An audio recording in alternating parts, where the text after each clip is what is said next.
오늘은 아버지의 말씀을 이라는 제목으로 하나님의 말씀을 함께 나누겠습니다. 이제 예수님의 기도가 시작이 됩니다. 예수님의 시선은 하늘을 향하고 있습니다. 지금까지 제자들을 보고 또 제자들을 향하여 아버지의 말씀을 전해주셨다라면 지금은 예수님께서 아버지 하나님을 향하여 눈을 들어 하늘을 우러러 기도하시는 내용이 기록되어 있습니다. 예수님께서는 영광이라는 표현, 영화롭게 한다라는 표현을 반복적으로 말씀하십니다.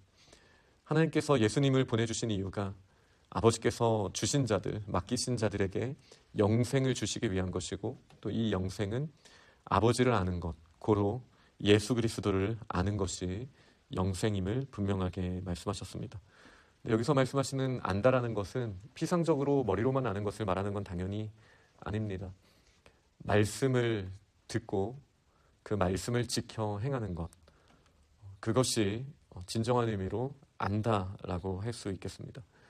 그러니까 영생을 예수 그리스도로 말미암아 부여받은 저희가 이 땅에서도 영생을 누리는 것처럼 살아갈 수 있는 것은 아버지를 아는 것입니다. 아버지의 뜻을 알고 그대로 행하는 것입니다. 4절을 보면 아버지께서 내게 하라고 주신 일을 내가 이루어 아버지를 이 세상에서 영화롭게 하였습니다. 아버지와 창세전에 내가 아버지와 함께 가졌던 영화로서 지금도 아버지와 함께 나를 영화롭게 하옵소서. 그러니까 영원한 세계에서의 영광과 이 땅에서의 영광이 이어지는 포인트를 아버지께서 내게 하라고 주신 일을 내가 이루는 것이라고 말씀하십니다. 다시 말해 머리로 알고 있는 아버지의 뜻과 나의 의지가 어긋날 때가 있습니다. 그러나 예수님께서는 나의 뜻대로 나의 원대로 마옵시고 아버지의 원대로 하옵소서라고 이 마지막 기도에서 기도하셨던 것을 우리는 잘 알고 있습니다. 우리가 정말 영광을 누리고 이 땅에서도 영원한 생명을 누리는 것처럼 영화로운 모습을 갖게 되는 것은 아버지의 말씀 그대로 순종하는 것입니다. 나의 생각이나 다른 요소들을 넣는 것이 아니라 아버지의 뜻대로 순종하는 것.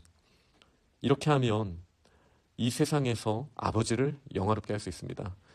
영원에 잇대어 사는 것입니다. 그것이 아버지께서 기뻐하시는 일이고 또 저희에게도 기쁨을 주는 방편입니다. 세상 중에서 예수 그리스도께 주신 사람들에게 예수님께서는 아버지의 이름을 나타내었습니다.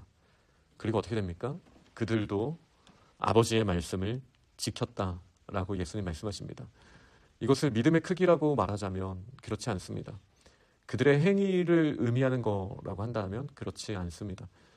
지금 제자들은 예수님을 떠나기 일보 직전이고 그들과 예수님과의 대화를 돌아보건대 그들은 제대로 알지 못하고 답하고 있었습니다. 그러나 예수님께서는 그들이 이것을 받고 참으로 알며 믿고 있다라고 말씀하십니다.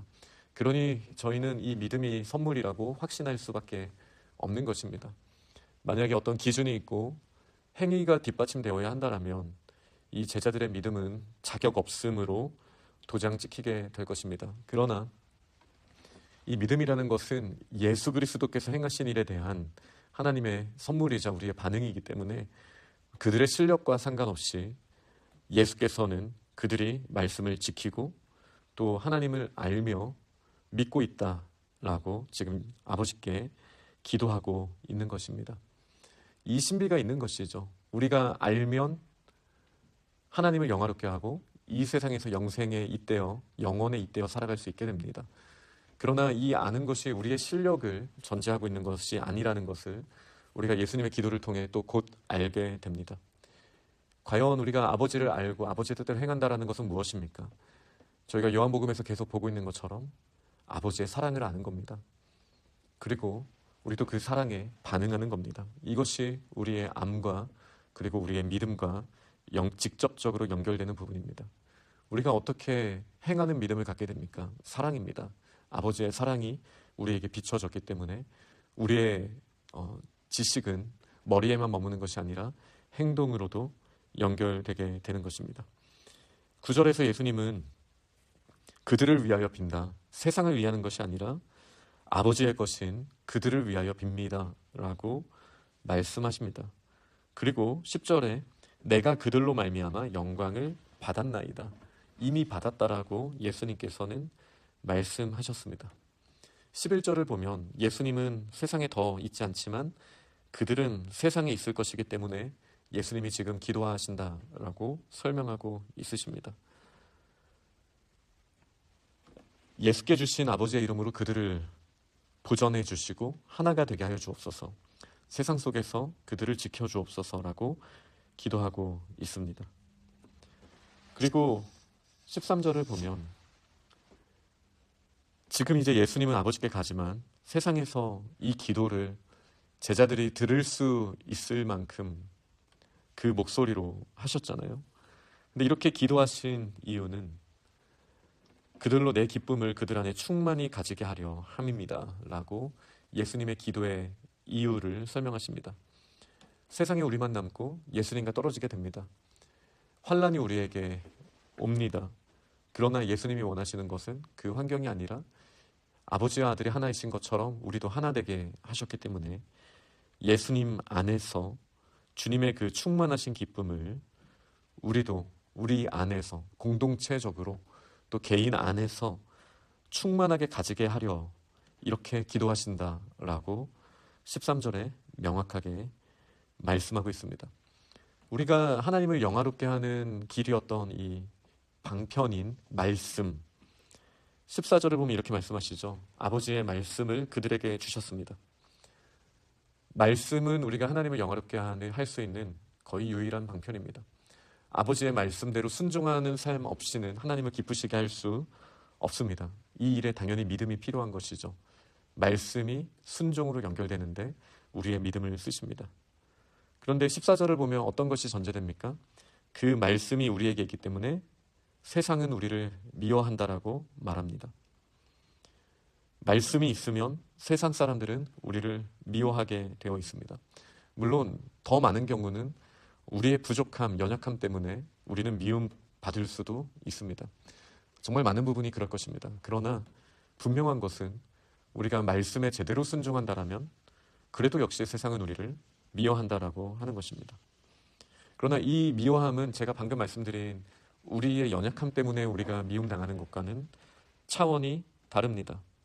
그들은 세상에 속했고 우리는 아버지께 속한 사람인데 아버지께 속한 사람들이 아버지의 뜻대로 순종하며 나아갈 때 세상은 우리를 미워하는 것, 이것이 세상의 기준이 전부라고 생각하고 그 기준 안에서 최선을 다해 살다가 세상에 우리의 연약함을 드러내고 미움받는 것과 어떻게 동일하게 여겨질 수 있겠습니까?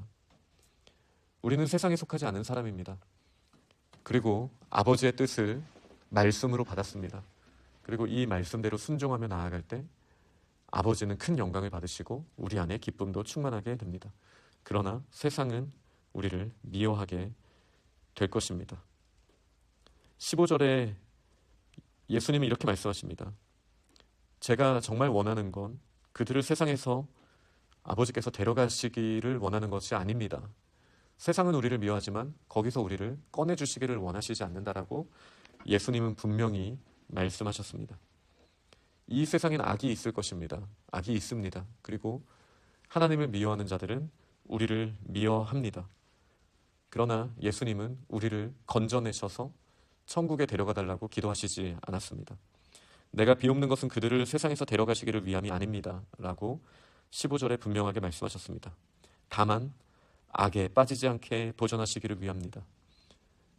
환난을 없애주시는 게 아니라 환난을 삼키는 평안을 어저께 선포하셨다라면 세상에 악이 없어지는 것이 아니라 그 세상에 악이 있지만 그 악에 빠지지 않기를 지금 예수님은 구하고 있으신 거예요. 갈릴리 바다에 풍랑이 있지만 베드로가 예수님께 걸어오면서 그 풍랑 가운데 빠지지 않기를 구하시는 마음인 것처럼 지금 이 세상에 풍랑이 없어지게 해달라고 기도하시는 것이 아니라, 아니면 우리를 풍랑 없는 세상으로 데려가 달라고 기도하시는 것이 아니라 예수님께서는 악이 있지만 그 악에 빠지지 않도록 지금 우리를 위해 기도하고 있으십니다. 왜냐하면 예수님이 세상에 속하지 아니함 같이 저희도 세상에 속하지 않았기 때문입니다. 세상에 속하지 않았는데 세상 속에서 살아가고 있습니다. 이 세상은 부정한 세상이죠. 우리는 세상에 속하지 않고 아버지께 속했으니 거룩한 존재입니다. 아버지께 연결만 되면 우리는 거룩한 사람의 능력을 나타내게 됩니다. 거룩은 부정 가운데 지나간다 할지라도 부정이 우리를 틈타지 못합니다. 예수님은 세상을 이미 이기셨습니다. 그러니 우리가 믿음의 눈을 들어 아버지를 바라보고 그렇게 한 걸음씩 나아가게 될 때 어떤 일이 일어나게 됩니까? 세상은 여전히 우리를 미워하고 악이 저희의 눈앞에 펼쳐져 있지만 그 악이 우리를 삼키지 못합니다. 그 악이 우리를 해치 못합니다. 오히려 하나님의 말씀을 붙들고 순종하며 나아가는 저희들이 더욱더 아버지께 영광을 돌리고 또 저희들의 마음속에는 기쁨이 넘치게 되는 것. 이것이 예수님의 이 기도, 십자가를 지시기 전에 주님께 올려드린 이 겟세마네의 기도의 내용의 아주 중요한 부분임을 저희는 기억해야겠습니다. 오늘 주신 말씀을 기억하면서 그렇게 믿음의 결단을 하고 세상 속에서 악에 흔들리는 것이 아니라 악 가운데 있지만 그 악이 우리를 침몰할 수 없다라는 주님이 주신 말씀을 붙들고 우리가 하나님께 영광 돌릴 수 있는 것은 말씀을 붙들고 순종하는 것밖에 없다라는 것을 기억하면서 오늘도 순종의 길에 한 걸음씩 주님과 동행하며 나아갈 수 있기를 간절한 마음으로 축복합니다. 아멘.